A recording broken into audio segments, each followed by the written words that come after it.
Hi guys and welcome back to my channel FZ classes. तो guys आज आता है एक 5 फरवरी और है संडे। आज हम द हिंदू न्यूज़पेपर को एनालिसिस करेंगे और इस न्यूज़पेपर में देखेंगे कि कौन कौन से आर्टिकल हमारे एग्जाम के पॉइंट ऑफ व्यू से इंपॉर्टेंट है। और अगर गाइस आपको इस न्यूज़पेपर का पीडीएफ चाहिए तो आप मेरा टेलीग्राम चैनल भी ज्वाइन कर सकते हैं, एफजेड क्लासेस हिंदू पीडीएफ। वहाँ से आपको डेली बेसिस पर इस न्यूज़पेपर के पीडीएफ मिल जाएंगे। और गाइस आप मेरा सेकंड चैनल भी ज्वाइन कर सकते हैं, उसको भी सब्सक्राइब कर सकते हैं, एफजेड यूपीएससी। वहाँ से आपको डेली बेसिस पर वहाँ पर एक वीडियो अपलोड होती है जहाँ पर आप हिस्ट्री इजीली कवर कर सकते हैं। अभी वहाँ पर क्या चल रहा है, मुगल्स चल रहा है, उसको आप इजीली कवर कर सकते हैं। तो चलिए बिना टाइम वेस्ट करे वीडियो को शुरू कर लेते हैं। सबसे पहले जैसे हमारा डेली रूटीन है, आपको एक मैप का क्वेश्चन देखना है। तो आज आपको सबसे डिस्प्यूटेड जगह देखनी है इंडिया के अंदर, वो है जम्मू एंड कश्मीर। उसको आपने मैप में देखना है। फिर हम उसको इस आर्टिकल के बाद डिटेल में डिस्कस करेंगे। और आज 4-5 आर्टिकल ही हमारे एग्जाम के पॉइंट ऑफ व्यू से इंपॉर्टेंट है, क्योंकि संडे में एडिटोरियल्स तो आते नहीं हैं।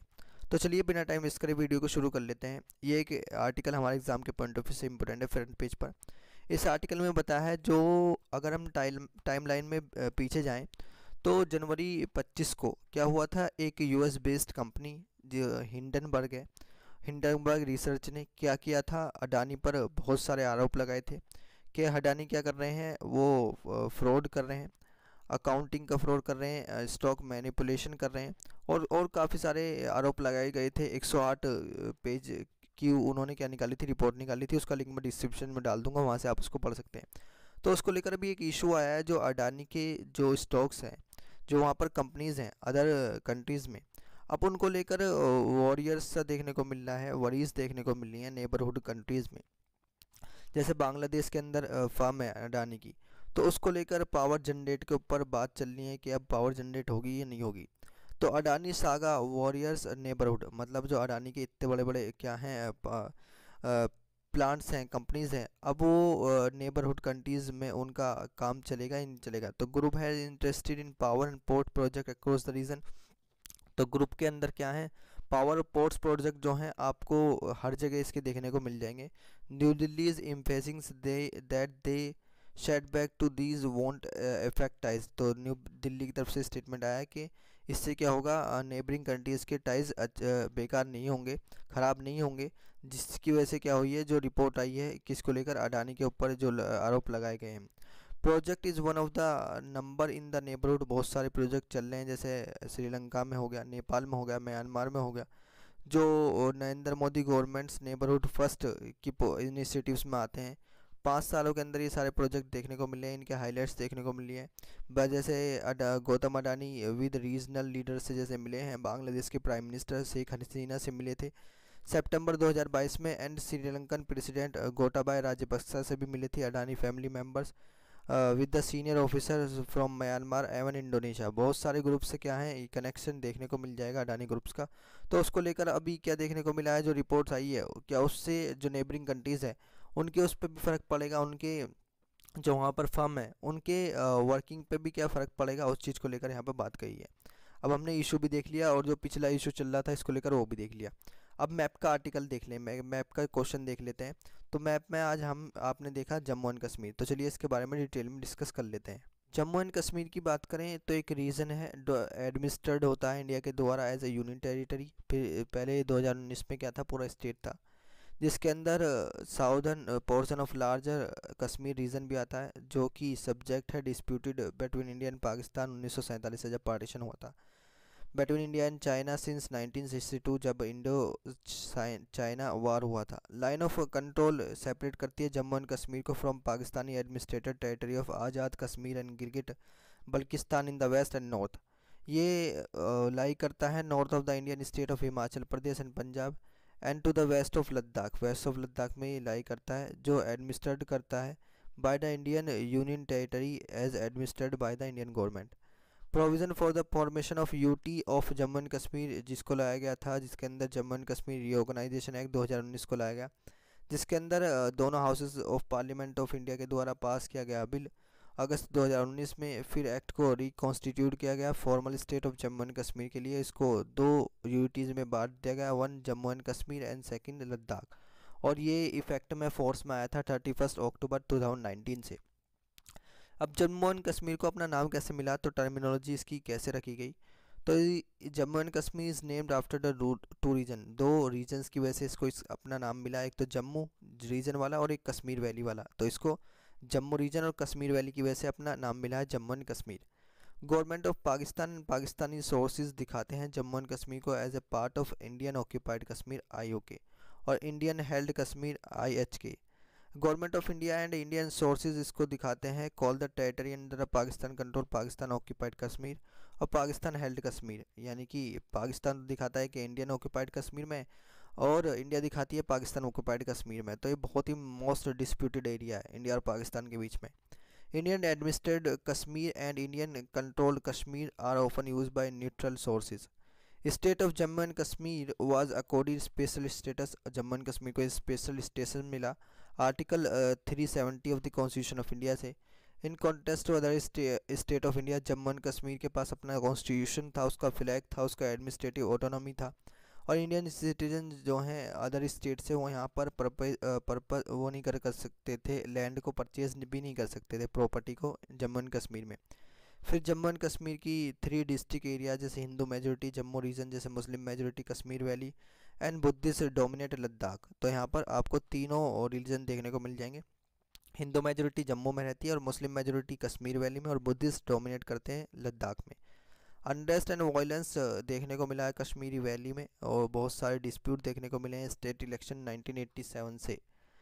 इंसर्जेंसी प्रोटेस्ट देखने को मिले हैं ऑटोनॉमी और राइट्स को लेकर, लेकिन बीजेपी ने ये सब क्या कर दिया, पूरी तरीके से ख़त्म कर दिया, वायलेंस को पूरी तरीके से ख़त्म कर दिया। भारतीय जनता पार्टी जब पावर में आई 2014 में तो इंडियन जनरल इलेक्शन और 5 ईयर्स लेटर उसने 2019 में इलेक्शन मैनिफेस्टो में कहा कि वो रिवोकेशन करेंगे आर्टिकल 370 का कॉन्स्टिट्यूशन ऑफ इंडिया को और जम्मू एंड कश्मीर को एक इक्वल स्टेटस देंगे जैसे अदर स्टेट्स का है इंडिया के अंदर।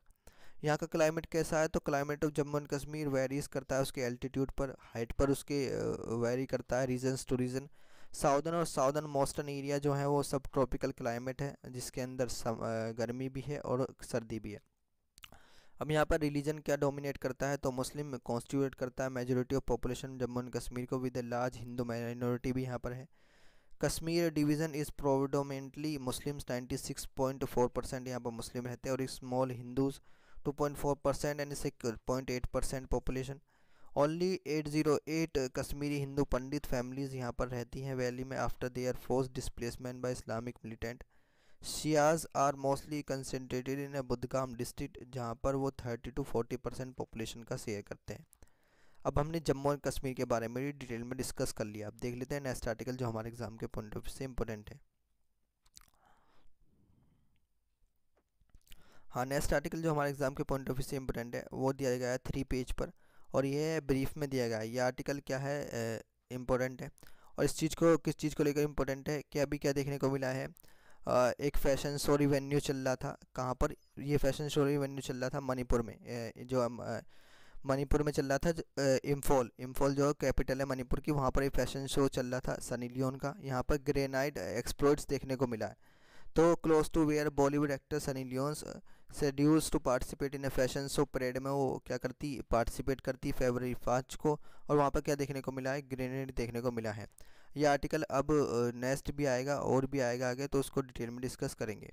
तो चलिए देख लेते हैं नेक्स्ट आर्टिकल जो हमारे एग्जाम के पॉइंट ऑफ व्यू से इंपॉर्टेंट है।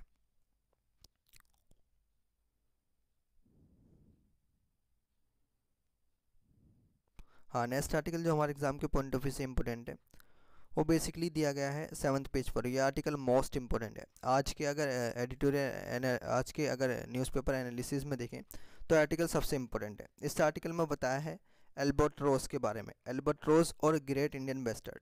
जो एल्बर्ट्रोस ये ग्रेट इंडियन बस्टर्ड है ना, ये क्या है, स्टेट बर्ड है राजस्थान की।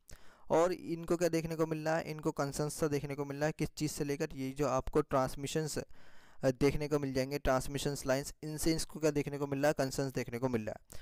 और ये क्या है, क्रिटिकल एंडेंजर्ड स्पीसीज में भी आती हैं इनकी वजह से। सिर्फ सुप्रीम कोर्ट ने एक कमेटी को अपॉइंट किया और रिकमेंड किया कि प्रोटेक्ट करें किस चीज़ को, जो एंडेंजर्ड ग्रेट इंडियन बस्टर्ड है वो 80-8,000 kilometre of propose power lines in the Thar and Kutch deserts of Rajasthan and Gujarat should be rerouted for made to go underground. उन्होंने कहा है कि जो आप ट्रांसमिशन लाइन लगा रहे हो ना, उसको री रूट कर देना चाहिए, क्योंकि वहाँ पर आपको क्या देखने को मिल रही है, ज़्यादा स्पीसीज देखने को मिल रही हैं ग्रेट इंडियन बस्टर्ड की और एल्बाट्रोस की।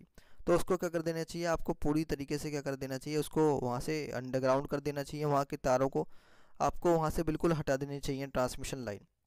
फिर सुप्रीम कोर्ट ने एक ऑर्डर दिया कि low voltage power lines underground जानी चाहिए, जिससे उन्हें अंडरग्राउंड भी जो लाइंस जा रही हैं उससे भी खतरा ना हो।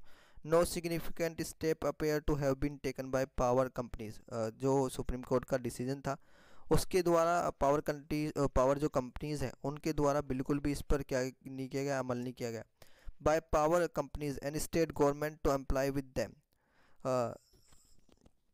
अगर बात करें इनके डेंजर्स को लेकर, तो death of these birds and the danger to them from power lines and renewable energy project triggered a petition. मतलब इनको जो डेथ देखने को मिली है, जो डेंजर देखने को मिल रहा है इन पावर लाइन से, उसको लेकर एक पिटिशन भी डाली गई थी सुप्रीम कोर्ट के अंदर 2019 में। Environmentalist who demanded that all our head lines be and taken underground. Environmentalist ने एक ने रिपोर्ट डाली थी, उसने कहा था ये जो सारी की सारी ट्रांसमिशन लाइन्स हैं वो क्या हो, वो ज़मीन के नीचे से जाएँ, वो क्या करें, ज़मीन से नीचे से जाएँ। अब इसकी वजह से नुकसान क्या हो रहा है, तो नुकसान ये हो रहा है कि बर्ड डाइवर्ट्स हो रही हैं, मतलब वहाँ से क्या कर रही हैं बर्ड्स, क्या पूरी तरीके से क्या कर रही है, माइग्रेट हो रही हैं वहाँ से। हाई वोल्टेज लाइन इस रीजन्स हाई जोन्स में ये एक्सपेक्टेड करता है। However they follow power companies found underground technicals by infeasible, they could approach supreme court appointment 3 members committee for permission to go ahead with our headlines with modification.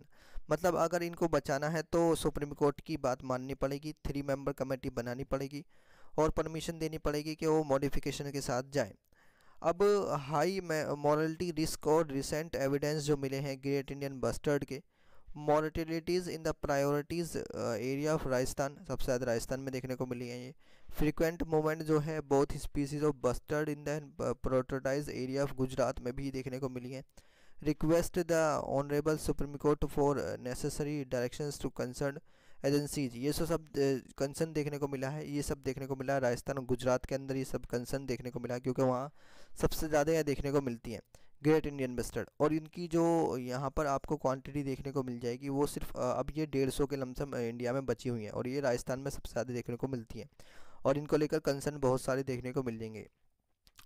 तो अब हमने ये article भी देख लिया, अब देख लेते हैं नेक्स्ट आर्टिकल जो हमारे एग्जाम के पॉइंट ऑफ व्यू से इंपॉर्टेंट है। हाँ, नेक्स्ट आर्टिकल जो हमारे एग्जाम के पॉइंट ऑफ व्यू से इंपॉर्टेंट है, इसको हमने कल भी डिस्कस किया था, ये आर्टिकल भी मोस्ट इंपॉर्टेंट है। अभी क्या हो रहा है, जो ये एक इशू था कल, एक यूएस गवर्नमेंट ने क्या करा था, इशू चलाया था किस चीज़ को लेकर, कि जो इंडिया की जो आई को लेकर, मतलब आँखों को ठीक करने वाली दवा होती है, तो उसको लेकर कंसर्न उठाया गया था कि उसका अमेरिकन में क्या देखने को मिल रहा है, अमेरिका अगर उसे यूज़ कर रहा है, अमेरिकन से अगर उसे यूज़ कर रहे हैं तो उनमें उसका इन्फेक्शन देखने को मिल रहा है। तो अब ये कल तो आर्टिकल इस चीज़ को लेकर आया था, लेकिन आज ये आर्टिकल आया है कि वो तमिलनाडु बेस्ड फार्म देखने को मिल जाएगी जो आई लुब्रिकेंट्स बना रही है, जो आई लुब्रिकेंट्स बना रही है। ये कब देखने को मिला है, जब रिपोर्ट्स आई है यूएस सेंटर से डिसीज़ कंट्रोल एंड प्रिवेंशन से, जो ये दवाई है उसका नाम है ऑफ्थेल्मिक, जो 55 एडवर्स इवेंट्स देखने को मिले हैं इसको लेकर।